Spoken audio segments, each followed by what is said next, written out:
ये जो हमारी साधनाएं हैं, ये कोई कहने के लिए कि कुछ पंडितों ने बना दी चीजें इसलिए हम लोग करते हैं, ऐसा नहीं है। इन पर खोजें हुई हैं, रिसर्च हुई है। ये सच में अपने आप में एक बहुत बड़ी शक्ति है। अगर इनका प्रयोग आप लोग करें, इनको आप जगाएं, तो आप खुद अपने अंदर बहुत सारी ऐसी शक्ति अनुभव करोगे जिसके कारण आपको जल्दी सफलता मिलेगी। अब एक चीज ध्यान देना, अगर आपको ठीक ढंग से अपनी आराधना करते करते मस्तिष्क को एकाग्र करना आ गया और उसके बाद जो आप मांगना चाहते हैं मांगना आ गया, तो कुछ लोगों की प्रार्थनाएं जिस दिन उनका मन एकाग्र हो जाए, जो कुछ वो मांगते हैं वो बहुत जल्दी पूरा हो जाता है।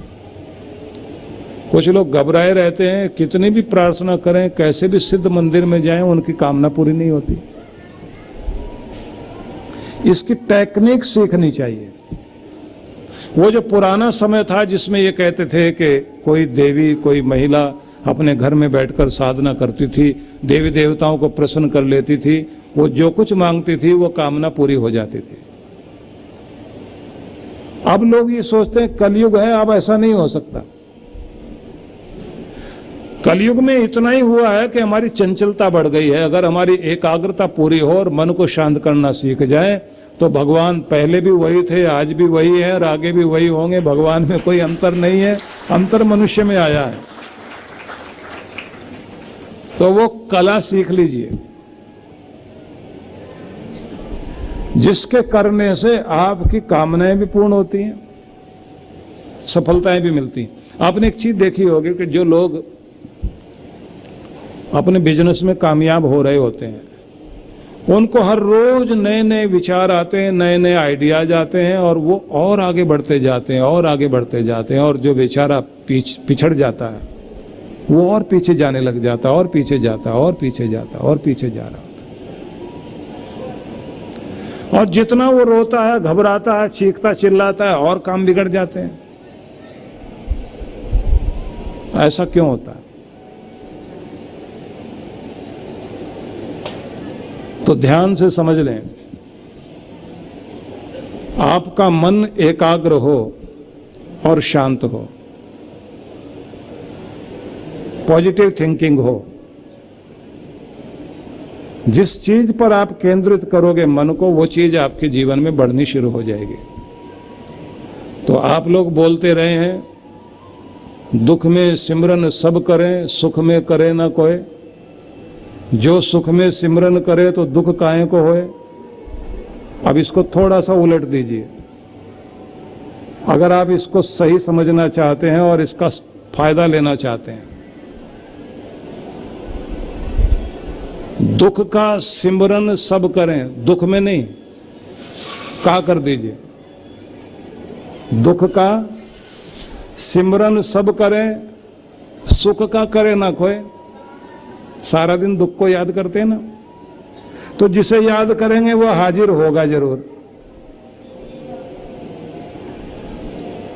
अगर आपने डर को याद किया तो डर बढ़ेगा, चिंता को ज्यादा याद करोगे चिंता बढ़ेगी, निराशा को याद करोगे तो निराशा बढ़ेगी, बुरे आदमी को याद करोगे बुरा आदमी बार बार याद आता जाएगा। तो दुख का सिमरन सब करें, सुख का करे ना कोई। जो सुख का सिमरन करे तो दुख काहे को होए। तो इसलिए आपको सुख को याद करना है, प्रसन्नता में रहना है, अभाव को याद नहीं करना। जो है उसके लिए धन्यवाद करना शुरू कर दीजिए। जो आपको प्राप्त है उसके लिए धन्यवाद कीजिए, आपको और दिया जाएगा। और अगर आप अपनी रोनी सूरत बनाकर ये कहोगे कि मेरे पास तो पहले कुछ नहीं है, गिलास आधा खाली है, तो जो आधा खाली वो और भी खाली हो जाएगा। और जब आप कहेंगे इतना तो है, इतनी तो कृपा है, औरों के पास तो वो भी नहीं है, लाखों से अच्छा हूं, भगवान का बहुत शुक्र है, बहुत कृपा है। इसलिए आपको पॉजिटिव होना शुरू हो जाना है, पॉजिटिव थिंकिंग, सकारात्मक सोच, वो बढ़ेगी। शक्ति जगाने का यही नियम है। वेदों में एक मंत्र है जिसमें छोटा सा वाक्य याद कर लेना, बलम उपास्व। बल की उपासना करो, शक्ति की उपासना करो, शक्ति को बढ़ाओ।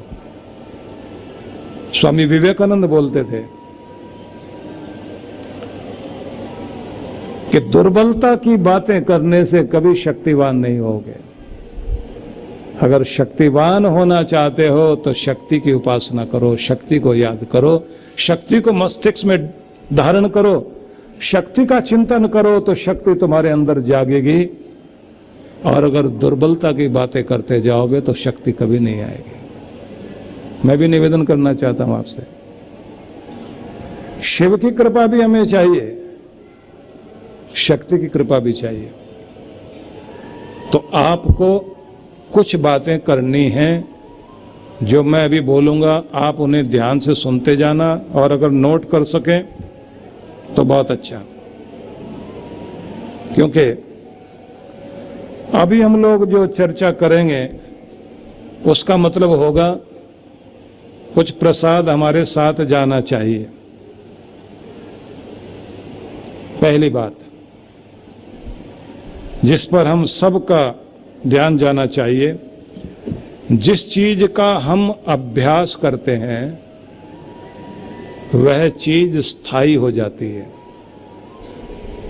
जिस चीज का हम अभ्यास करते हैं वह चीज स्थायी हो जाती है, वह आदत में ढल जाती है, आदत जिंदगी बन जाती है, और वह आदत किस्मत में भी बदल जाती है। इसलिए जो पाना चाहते हैं उसका अभ्यास कीजिए। ये पहली बात आप नोट कर लीजिए और आज से इसकी शुरुआत कीजिए, आपकी किस्मत बदलनी शुरू हो जाएगी।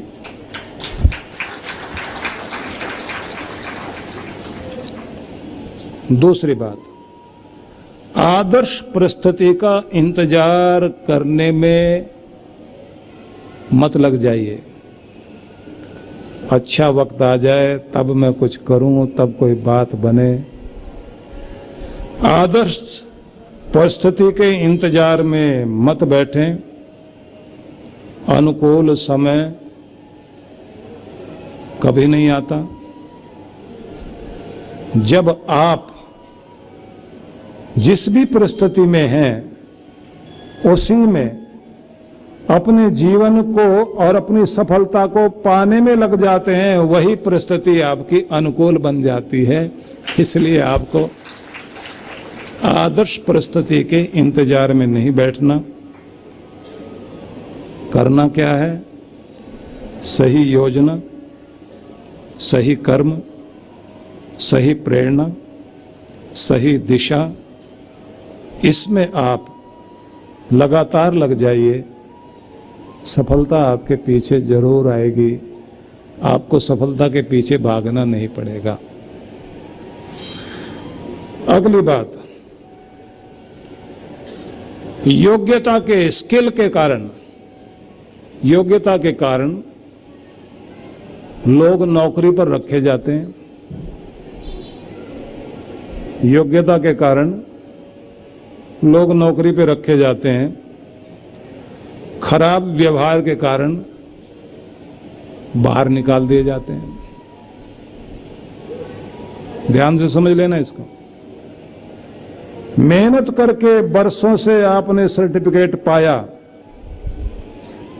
और उसको लेकर के आपने इंटरव्यू दिया और आपको नौकरी मिल गई, लेकिन जिस चीज पे आपने ध्यान नहीं दिया वो है आपका व्यवहार। योग्यता से नौकरी मिली जरूर, लेकिन खराब व्यवहार के कारण हाथ से चली गई। अगर आप जिंदगी में सफल होना चाहते हैं तो जितना अपनी योग्यता बढ़ाने में समय दे रहे हैं उतना ही अपना व्यवहार संभालने में, आदत संभालने में भी समय दीजिए, तभी आप सफल होंगे।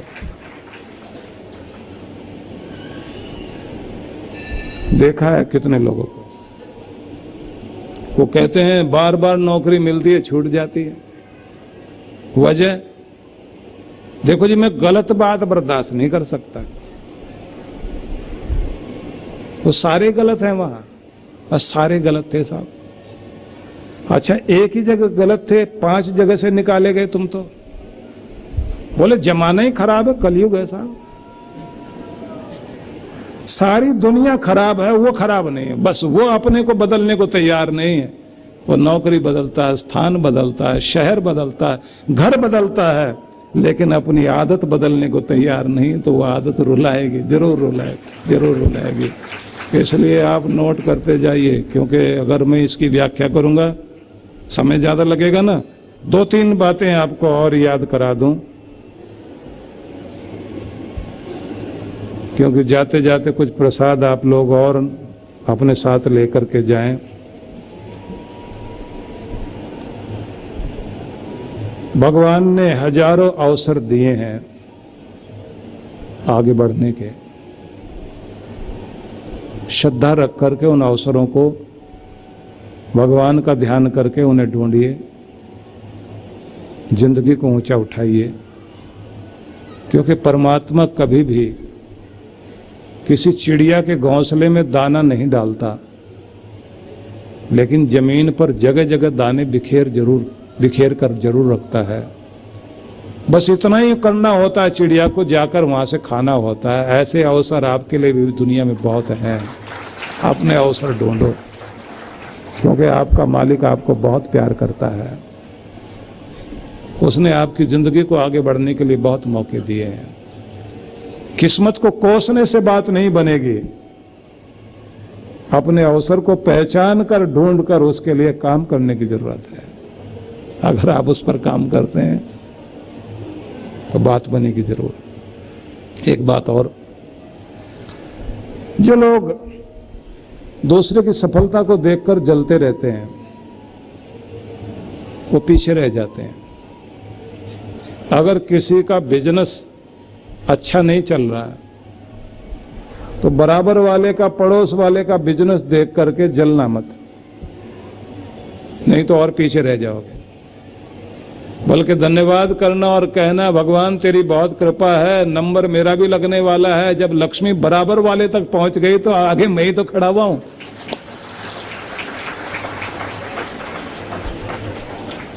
और उसको देखकर कहना भगवान इसको और दे, खुश रहे ये। फिर उसको परखने की कोशिश करना, इसमें क्या क्या गुण है। ये मत कहना बहुत बेईमान खराब आदमी है, दूसरों का हक मारता है, ये करता वो करता। कमियां मत ढूंढना, उसके व्यवहार को देखना, उसकी और चीजों को देखना। जब आप किसी भी चीज को, जो आप पाना चाहते हैं, आदर्श व्यक्ति कोई भी आपका हो, उसे ध्यान में रख करके आप आंखें बंद करके उसको खुश होकर देखते हैं, तो ये ध्यान रखना वैसी परिस्थिति आपके लिए बननी शुरू हो जाती है। इसलिए जगदम्बा लक्ष्मी का रूप भी है, अच्छी नींद का रूप भी, कीर्ति का रूप भी वही है, अच्छा अवसर भी वही बनती है, वही आपकी शक्ति बनती है, वही आपका धन बनती है, वही आपका ज्ञान बनती है, वही आपका शौर्य भी बनती है। उस जगदम्बा की उपासना आप मंत्रों से तो करते ही हैं, लेकिन इस बात को जरूर ध्यान में रखिए, एकाग्रता धारण करना, शांत मन रखना, सहज होकर बैठना, जो आप पाना चाहते हैं उसकी कल्पना मन में रखना और फिर उसे अपनी तरफ आते हुए देखना। इतनी बात जरूर करें। और जिससे कुछ आप उम्मीद करते हैं इससे मुझे कुछ मिले, तो उस आदमी के बारे में कभी भी बुरा बुरा मन में मत सोचना, नहीं तो वो तरंगे आपकी वहां जाकर उसे भी आपके खिलाफ कर रही होती हैं। कोई आदमी अगर किसी के लिए कब्र खोदने की कोशिश करेगा तो दूसरा आदमी वो भी बैठे बैठे चिता जलाने की योजना बना रहा होगा। आप अपनी तरफ से शुभ भावनाएं भेजिए, फूल नहीं दे सकते, फूल वाली भावनाएं वहां भेजिए, जरूर फर्क पड़ना शुरू होगा, चेंज होगा। और अगर फिर भी कोई राक्षस ही है, वो नहीं बदलता है तो ना बदले, कम से कम आप अपने आप को बदलिए, क्योंकि फिर आपके लिए वो कुछ दे ना दे, वो मालिक जरूर देगा जो परमात्मा है। तो इसलिए मैं आपको ये कहना चाहता हूं कि जो भगवान शिव ने 112 विधियां दी, उनमें से एक विधि, एक ढंग और उनका ज्ञान, उस पर मैं आपको कुछ बताऊंगा, तो उसे आप लोग ध्यान से सुनेंगे और ये कोशिश करेंगे जब आप यहाँ बैठें तो डायरी पेन लेकर के बैठना, क्योंकि मैं ऐसी कोई कथा कहानियाँ नहीं सुनाऊंगा आपको कि कृष्ण भगवान वहाँ गए, फिर वहाँ से आगे एक राक्षस मिल गया, फिर उसके बाद में एक और राक्षस मिला, फिर उसको मारा, फिर आगे चले गए, क्योंकि वो कथाएं एक अलग तरह की हैं। मैं तो वो आपको बताना चाहता हूं कि कृष्ण भगवान ने हमारे लिए संदेश क्या दिया, उन्होंने कौन से फूल और कौन से फल हमारी झोली में डाले, वो आप तक पहुंचाना चाहता हूं, थोड़े समय में आपको ज्यादा प्राप्त हो सके। आदि शंकराचार्य ने कहा था, योग रतो वा भोग रतो संग रतो वा संग विहीन ब्रह्मणि रमते यस्य चित्तम नंदति नंदति नंदति एव। चाहे कोई दुनिया के भोग ऐश्वर्य में लिप्त है या साधना करते हुए ध्यान में लीन है, कोई संसार से ऊपर उठकर जी रहा है या संसार में लिप्त होकर के जी रहा है, कहते हैं जैसी भी स्थिति में है, अगर उसका मन वहीं भगवान में लगा हुआ है, बस वही दुनिया में आनंदित है और वही सफल है। अपने आप को भगवान से जोड़ने की कोशिश कीजिए। आप जहाँ हैं वहीं से रास्ता भगवान की तरफ जाता है। क्या तरीका हो सकता है, वो तरीका मैं आपको बताने की कोशिश करूँगा और आपसे ये चाहूँगा आप इस पर चिंतन जरूर करेंगे। सबसे पहले आप सबसे ये निवेदन करना चाहूँगा, प्रार्थना के लिए समय निकाला करें, शांत और सहज भाव से अपने प्यारे परमेश्वर से निवेदन करें। कभी दर्द भरे दिल के साथ,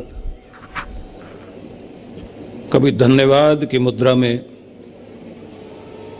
अधिकांश रूप से हमें प्रार्थना करने के लिए अपने चेहरे पर प्रसन्नता का, आनंद का भाव लेकर, उसकी कृपाओं को याद करके, आभार व्यक्त करते हुए जो आप मांगना चाहते हैं उसके लिए उससे पहले दी गई चीजों के प्रति धन्यवाद करके फिर अगली चीज के लिए प्रार्थना करना। और शिकायत के लहजे में कभी भी प्रार्थना नहीं करना कि इसको इतना ज्यादा क्यों दिया और मुझे कम क्यों दिया, क्योंकि इससे तो आप उसके न्याय पर प्रश्न उठा रहे हैं कि भगवान आपको देना नहीं आता, आप समझदार नहीं हो, मेरी समझ से काम करो। ऐसे में कोई देगा? आप कहो कि आपकी कृपा में कमी नहीं है, आपने देने में कसर नहीं छोड़ी, इतना कुछ तूने दिया है, हर चीज के लिए धन्यवाद करूं। एक जन्म भी कम पड़ जाए, अनेक जन्म लेकर भी तेरा धन्यवाद करूं तो भी कम ही पड़ेगा। तेरी कृपाएं बहुत है, अनंत है, अनंत है, और तेरी कृपा मुझ तक और पहुंच जाए, ये और मांगना चाहता हूं, इतनी कृपाओं के साथ ये और चाहता हूं। और तू ही मेरा सगा है, तू ही सखा है, तू ही मेरा पिता, तू ही माँ, तू ही जीवन धन, तू ही मेरा सर्वस्व, सब कुछ तो तू ही है। और जो मैं चाहता हूं वो मिलने के बाद मेरे जीवन में एक खुशी की तरंग आएगी, वो खुशी की तरंग तुझसे चाहता हूं। ये जिंदगी आसान हो, पर मैं ये नहीं कहता कि मुझे जीवन में जितने भी रास्ते मिले हैं वो सारे टेढ़े मेढ़े हैं तो उन्हें आसान कर। मेरा तो निवेदन यही है कि जिंदगी के टेढ़े मेढ़े रास्तों पर आसानी से चलना आ जाए, बस ये आशीर्वाद तो दे मुझे। ये नहीं कहता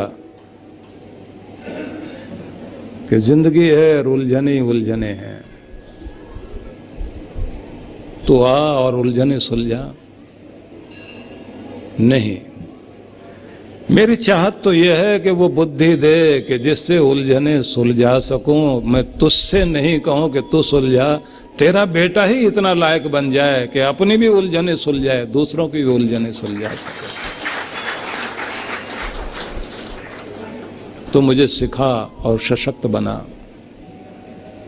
और ध्यान रखिए कि जिंदगी अपने कंधों पर जी जा सकती है, दूसरों के कंधों पर नहीं। दूसरों के कंधों पर तो मुर्दे ढोए जा सकते हैं, अर्थियां ढोई जा सकती हैं, जिंदगी नहीं ढोई जा सकती। जिंदगी तो अपने कंधों पर ही आप जी सकते हैं, अपने बल पर ही जिंदगी जी सकते हैं, अपनी शक्ति से ही आप जीवन का सामना कर सकते हैं। निर्बलता के लिए जगह नहीं। सबसे पहले अगर सबल बनना चाहते हैं तो अपने मन को सबल बनाइए। अगर आपका मन सबल है तो आपके चारों तरफ की परिस्थितियां भी सबल हो जाएंगी। पहले अंदर जीतना सीखिए, तभी आप बाहर जीतोगे। इसलिए पहले मन को मजबूत करिए तो बाहर भी बात बनेगी। तो प्रार्थनाएं भी आपकी सबल होनी चाहिए। कमजोर प्रार्थनाएं कभी मत करो। और ध्यान रखिए, हम सब के जीवन के लिए जो सबसे आवश्यक चीज है, इस कलयुग के प्रारंभ होने से पहले द्वापर युग में कृष्ण अपना अवतार लेकर आए और अगले युग के लिए जीने के लिए संदेश दे गए। हर भक्त के लिए एक जीवन पथ पर चलने का पूरा आदेश भी, संदेश भी, उपदेश भी भगवान श्री कृष्ण ने दिया।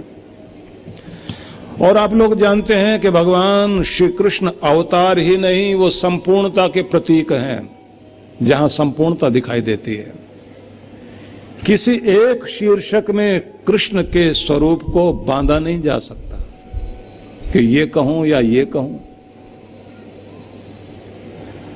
अनंत ब्रह्मांड को जैसे कोई मापने की चेष्टा करे और असफल हो जाए, ऐसे ही हर वह व्यक्ति जो कृष्ण के स्वरूप को नापने और मापने की कोशिश करेगा कभी सफल नहीं हो पाएगा, क्योंकि कृष्ण अनंत रूप है, अनंत से भी अनंत।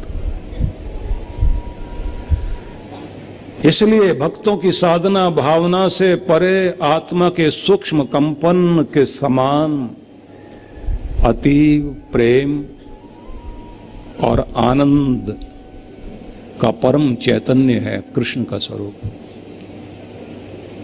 जब आप श्रद्धा भाव के साथ ये चिंतन करते हैं कि कैसे जिएं, कैसे चलें, क्या करें, क्या नहीं करें, क्या जीवन में होना चाहिए, किससे दिशा लें, तो दिशा के लिए कुछ और पकड़ने की जरूरत नहीं। कृष्ण भगवान की गीता को पकड़ने की चेष्टा कीजिए, क्योंकि उसमें अमृत भरा पड़ा है।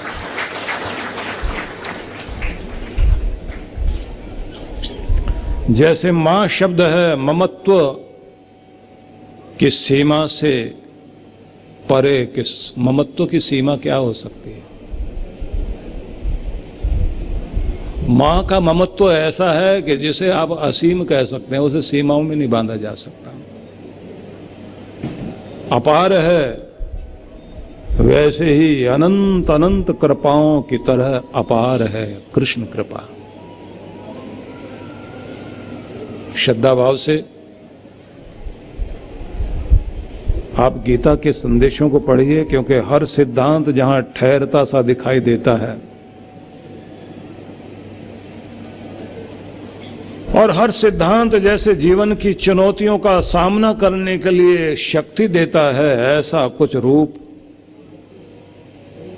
गीता में आपको दिखाई देगा। क्योंकि गीता गीत ही नहीं, संगीत ही नहीं, जीवन गीत है। विषाद को प्रसाद में बदलने का मार्मिक संदेश। विषाद मतलब उदासी। हमारी उदासी को प्रसन्नता में बदल सके, कायरता को जो वीरता में बदल दे, पलायन को जो जागरण में बदल दे, मृत्यु को जो अमरता में बदल दे, ऐसी शक्ति का नाम है गीता।